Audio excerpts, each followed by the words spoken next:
Hello everyone. Let's revise history chapter 7, Ashoka, the emperor who gave up war. Okay. Now in this chapter, what you will uh, get, so first recapitulate all the things. Chandragupta Maurya, who founded the empire more than 2300 years ago. Who was he? Chandragupta Maurya, the grandfather of Ashoka. Okay. So after him, the Bindusara followed his rule, and then Ashoka. Chandragupta was supposed by a wise man called Chanakya or Kautilya, who wrote a book called Arthashastra. He compiled all his idea in that book. Ashoka was the greatest ruler who gave a war after wearing. He was the one greatest ruler known to history, and his instruction. Why? Because his instruction is inscription were curved on pillar as well as on rock surface, and these were written in Prakrit language and the Brahmi script because this language was easily understood by all. So that is why you can say the Chandragupta Ashoka was a unique ruler. If we talk about Maurya Empire, had several important cities like capital Patliputra, Takshila, and Ujjain. As you can see on map number, everyone move on map number. Patliputra, Ujjain, and Takshila.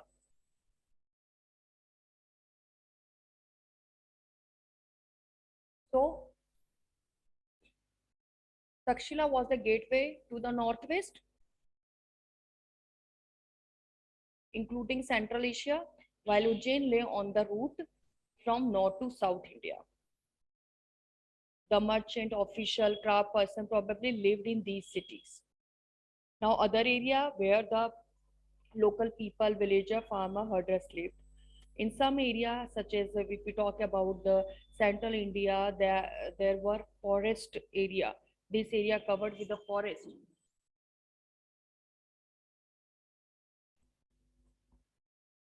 So there were forests where people gathered forest produce and hunted animals for food. People in different part of the empire spoke different language because they belonged to different climatic condition, different landform. If we talk about the Takshila, Ujjain, and Patliputra, all three situated in different location. So the climate condition are different. So the people, those living lived there, they adopted their surrounding, they adopted their way of living according to their climate, according to landform. Now next one.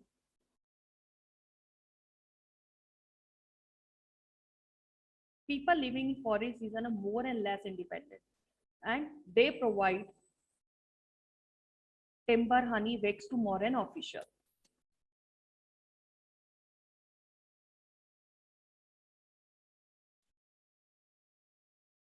So let's talk about the how are empires different from kingdom.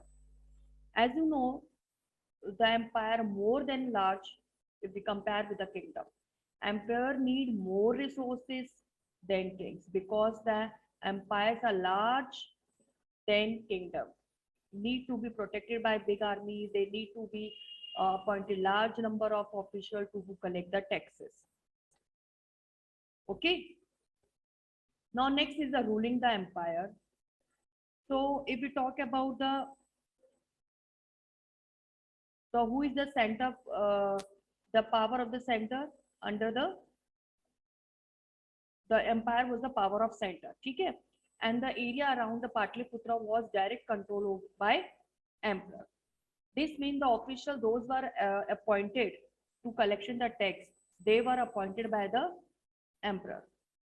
Now those were appointed for collecting the tax. They collecting the tax from the farmer, herder, trappers, and trader who lived in the village. Now the official who also also punish these people, those disobey the instruction of disobey the instructions.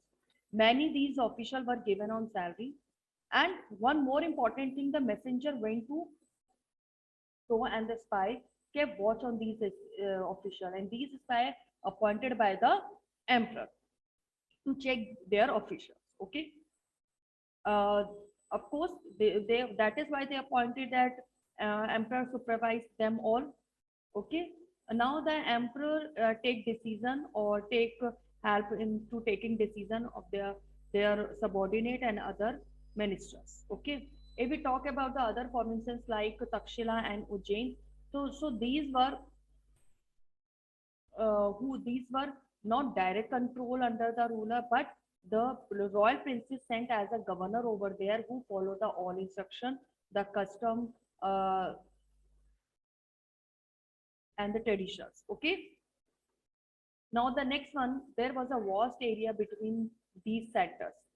Okay, which centers between there, the Ujjain or between the Ujjain and Takshila route, between Ujjain and Patliputra route. So the Mauryan tried to control the road and rivers. Why? Because which was very important for the mean of transport to collect the tax and tributes. Because resources, which resources found in these areas. So these resources they were collected as in form of tribute and tax. That is written in the Arthashastra. Arthashastra tells us that like the blanket, the northwest was important for blanket. The south India is important for its gold and precious stone. So it is possible if they control the roads and rivers. So it makes possible for the ruler to collect all these resources in a form of tax and tribute. Next is, what do you understand by mean of tribute? Tax which is collected on the regular salary basis, and tribute was collected as a when it was possible for the people to give. That is totally depend on in their willingly or less willingly. Okay, that they can give their this kind of you can say this participation in form of things like the forest dweller, those live in the forest, they provide the elephant bags, rubber, the means the forest product to the army Mauryan official in form of tribute. Fine.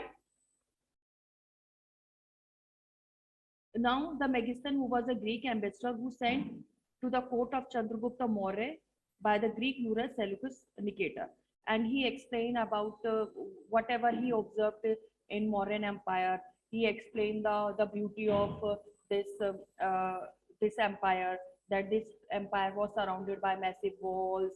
It has 570 towers, 64 gates, and the house of in this empire is a 2 or 3 story which is built of wood and mud bricks. The king palace of is also a wood or decorated with stone carved. So whatever he observed, that palace, the king palace, surrounded by garden and enclosed for keeping birds.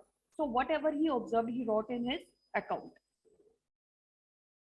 He also explained that one day when the emperor appear in the public, our celebrity is a grand royal procession, and the entry of he explained the entry of the king also. The next is, why do we call the Ashoka as a unique ruler? Because he was the first ruler who tried to take his message to the people through inscription.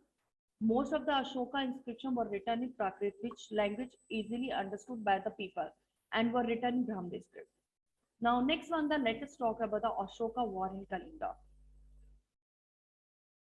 Ashoka fought a war in 20s to conquer in Kalinga. Kalinga is the present day Odisha. Now, but the violence, bloodshed in the war touched him, and he became the only king who gave up the conqueror forever after winning a war. Because he realized that nothing he gained, everything whatever he had, he lost in this war. So at last he realized that the peace and the non-violence, not hurting the people, that is the truth of the life. After that, he followed the Buddhism. because in that war everyone killed, no one is left after this war. What was the Ashoka Dharma? Yes, let's talk. Ashoka Dharma did not involve the worship of God or perform a big or huge rituals. He said, if you want to follow the truth of the life, the true path of life, so it is necessary to everyone to understand each other problem. He was also inspired by the teaching of the Buddha. So he wanted to solve um, their state people problem, their subjects problem. So there were the number of common troubled him, like people in empire follow the different region. So there is a conflict. Sometimes these different region lead the conflict. Okay, animal sacrifice, people ill treated, lower class people ill treated by the people. So and there is a family dispute in the society. So Ashoka felt that it was the duty to solve this problem as a father. So he appointed the official as a Dhamma Mahamatta official who went from place to place to teaching the people to solve their problem. Ashoka also got his message inscribed on rock and pillar, and restriction given to his official to read these messages those who could not read it themselves. Yeah, not able to read these. Okay, Ashoka also sent their messenger and spread this idea across the country about the country like Syria, Egypt, Greece, Sri Lanka. Now he also built road, dig wells, built rest house, and not only for the human being, he also built medical treatment or the dispensaries and hospital, both human being and animals. Now here you can see the Rama Purva bull, which is was placed in the right now in the Rashtrapati Bhavan. You can see the scale of the sculpture of that time. Okay, which was found in a Bihar state. I hope it is understood by all.